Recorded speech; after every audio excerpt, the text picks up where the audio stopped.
Bienvenue à tous dans cette deuxième séance d'enseignement à distance de biochimie, notamment du cours d'enzymologie.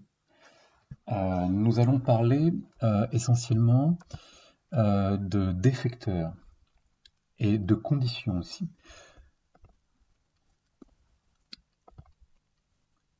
Et précisément donc de l'influence d'agents physico-chimiques. Alors, comme premier agent physico-chimique, nous allons parler de la température. Donc effectivement, l'activité enzymatique varie en fonction de la température. Donc vous avez ici ce graphique.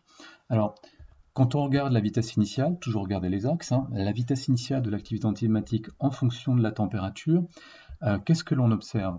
Bien, on observe que cette vitesse augmente assez rapidement, de manière un peu exponentielle, et puis elle finit par stagner, et finalement elle décroît à très grande vitesse, très rapidement.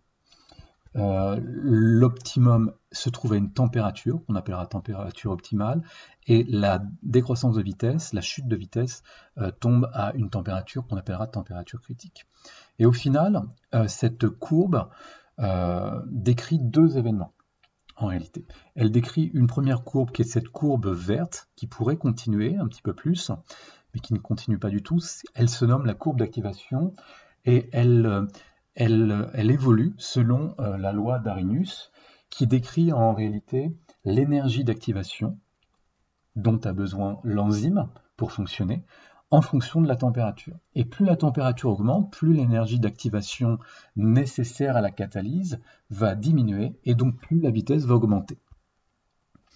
Ça, c'est un premier élément. Donc, vous augmentez la température, ça augmente, je vous ai déjà donné cette métaphore, ça augmente les vibrations des molécules. Vous avez vos nouilles qui sont dans la casserole qui se mettent à bouillir, donc elles se rencontrent, elles s'entrechoquent, et tous ces chocs, toutes ces rencontres qui augmentent font que la catalyse va elle aussi augmenter, donc la vitesse de cette catalyse va augmenter.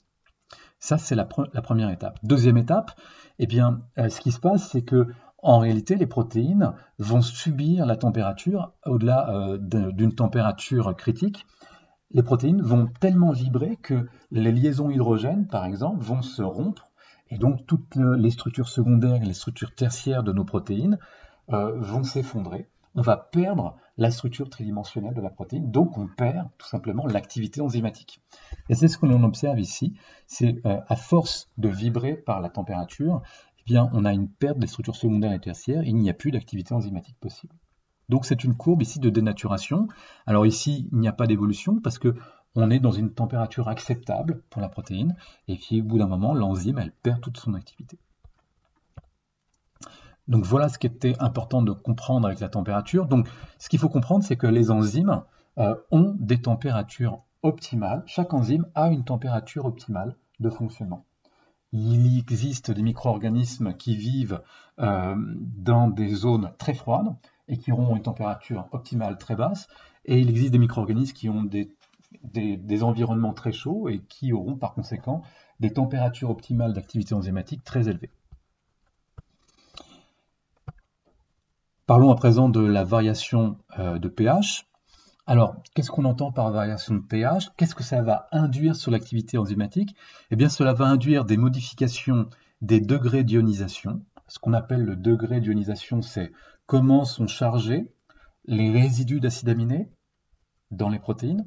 Et là, on parle d'enzymo, donc c'est comment sont chargés ces acides aminés au niveau du site actif de l'enzyme. Et bien évidemment, les charges positives ou négatives qui sont dans le site actif vont participer à la formation du site actif, mais aussi à la transformation du complexe enzyme-substrat.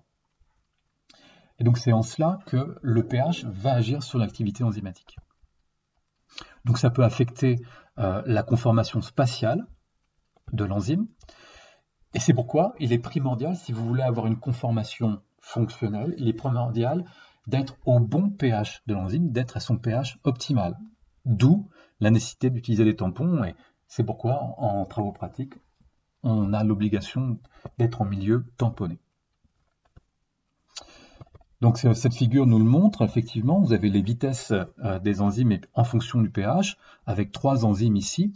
On voit que cette enzyme qui participe à la digestion, la pepsine, eh bien, elle a un pH optimum. Donc vous avez des courbes de Gauss typiques, et nous avons un pH optimum pour cette pepsine dans des pH, dans des environnements de pH acide. C'est normal puisqu'on est au niveau de l'estomac. Et donc cette enzyme fonctionne à pH acide.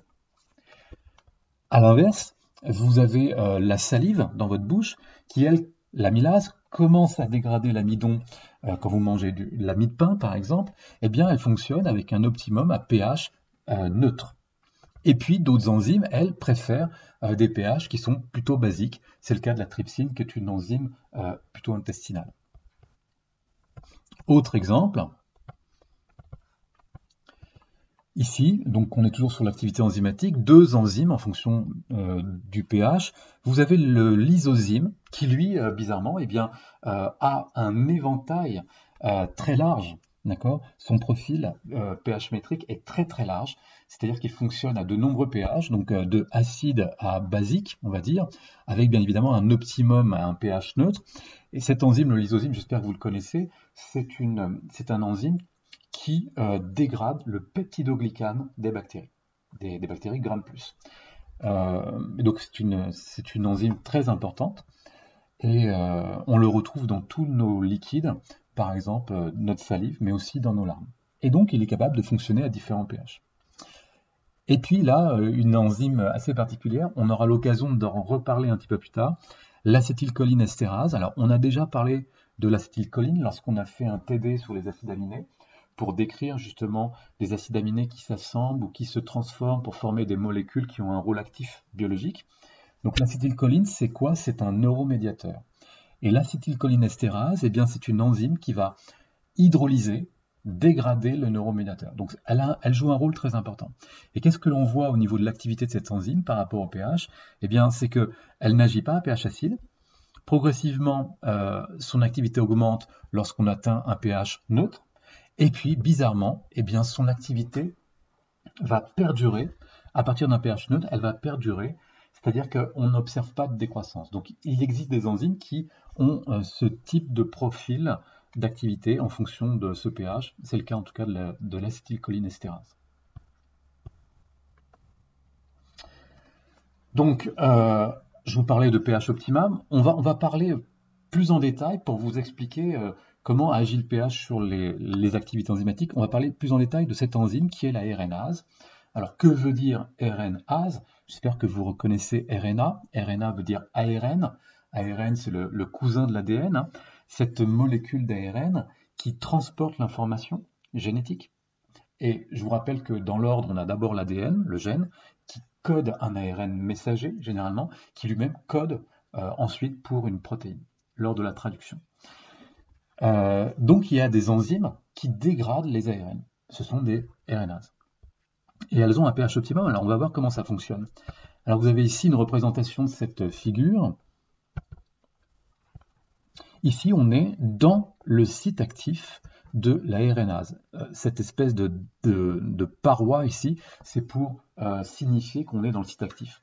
Et j'espère que vous reconnaissez, surtout les deuxièmes années, mais les premières années sans doute pas, ici c'est une molécule d'ARN. Alors on a phosphate, ribose, associé à une base azotée, alors on a juste écrit base, puis de nouveau phosphate, ribose, base, phosphate, ribose, base. Donc en fait ici, on a un polymère de ribonucléotide, c'est donc la molécule d'ARN.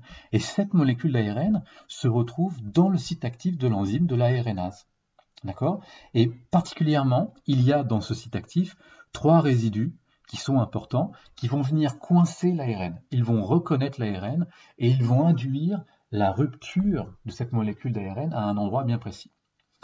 Et alors, ce qui est très intéressant par rapport au sujet d'aujourd'hui, c'est-à-dire le profil de l'activité en fonction du pH, c'est que, notamment, ces résidus sont 2 histidines. Vous avez ici l'histidine 119 et ici l'histidine 12. Et je ne sais pas, alors, normalement, vous connaissez vos acides aminés, vous devez repérer la maison, ici, il y a 2 maisons, avec les 2 azotes. Et cette histidine, chose incroyable, est protonée. Ici, on a une charge plus, NH, et cette histidine ici n'est pas protonée. Donc, dans le même site catalytique, eh bien, il y a des sous-environnements en fonction du pH. Il y a des endroits de l'enzyme, à l'intérieur de l'enzyme, qui seront plutôt acides et d'autres qui seront plutôt basiques. Ce qui fait que deux mêmes résidus d'acide aminé, deux histidines, pourront être soit protonés, soit déprotonés, localement. Donc c'est un exemple très spécifique et très particulier. Et c'est très important parce que cet hydrogène de cette histidine protonée arrive à capter cet oxygène de ce groupement phosphate, et cet azote de cette histidine non déprotonée arrive à capter par liaison hydrogène cet hydroxyle. Donc cet hydrogène de l'hydroxyle forme une liaison hydrogène avec cet azote déprotoné de l'histidine. Les deux histidines protonées et déprotonées jouent leur rôle pour capter l'ARN. Puis vous avez aussi un autre rôle ici de l'histidine 41, cette histidine 41 qui va contribuer aussi à attraper cet oxygène négatif de ce phosphate. Et ces trois résidus d'acide aminé vont venir capter la molécule d'ARN. Alors comment c'est possible que deux mêmes résidus soient chargés différemment dans un site actif? C'est ça qui est intéressant. Alors c'est ce que l'on comprend ici sur ce graphique. Alors on n'a pas représenté comme on a l'habitude de faire, donc là vous avez l'axe de pH, il n'est pas représenté en ordonnée la vitesse de l'enzyme, c'est-à-dire son activité, mais ce qu'on vous a représenté, c'est deux axes d'ordonnée, c'est la quantité de résidus d'histidine 119 qui sont protonés. Donc là, j'ai 100% de résidus d'histidine 119 protonés, ici 50 et ici 0%. Et sur l'autre axe, on a la quantité de résidus histidine 12 qui sont déprotonés. D'accord? Donc à gauche, c'est 119 protonés, à droite, histidine 12 déprotonés, 100% et 50%. Alors, ce graphique est assez logique puisque on est protoné, l'histidine 119 sera protonée lorsqu'on est à pH acide, bien évidemment. Donc on est à 100% de protonée, puis quand on arrive vers les pH neutres, eh bien tout à coup elle devient déprotonée, cette histidine 119. A l'inverse, lorsqu'on est à pH très basique, eh bien l'histidine 12 a toutes les chances d'être déprotonée. Donc elle a 100% déprotonée, puis quand on arrive vers des pH qui sont plutôt neutres, eh bien tout à coup elle va de plus en plus être protonée. Donc on chute, on est déprotoné à 50%, on est déprotoné à 0%. D'accord? Et donc si on regarde ces deux activités, 119 protonés et 12 déprotonés, eh bien on remarque que ces deux courbes se croisent à un pH bien particulier, qui est un pH quelque peu neutre, on va dire vers le pH 7,3 peut-être. Et justement, ce pH de 7,3, si on étudie l'activité de la RNase, eh bien, c'est cette courbe en noir qui est là. On se rend compte que son pH optimum correspond au pH où les deux courbes réalisent leur intersection. Donc, c'est possible d'avoir un pH optimal avec deux mêmes résidus, protonés et déprotonés. C'est ce que l'on observe aussi ici au niveau de cette enzyme.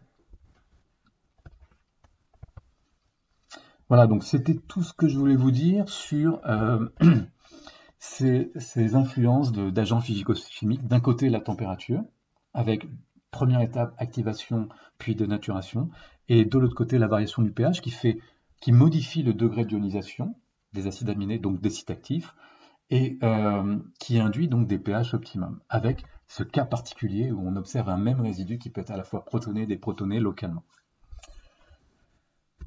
Voilà, donc n'hésitez pas à poser des questions si vous avez besoin, et puis à bientôt.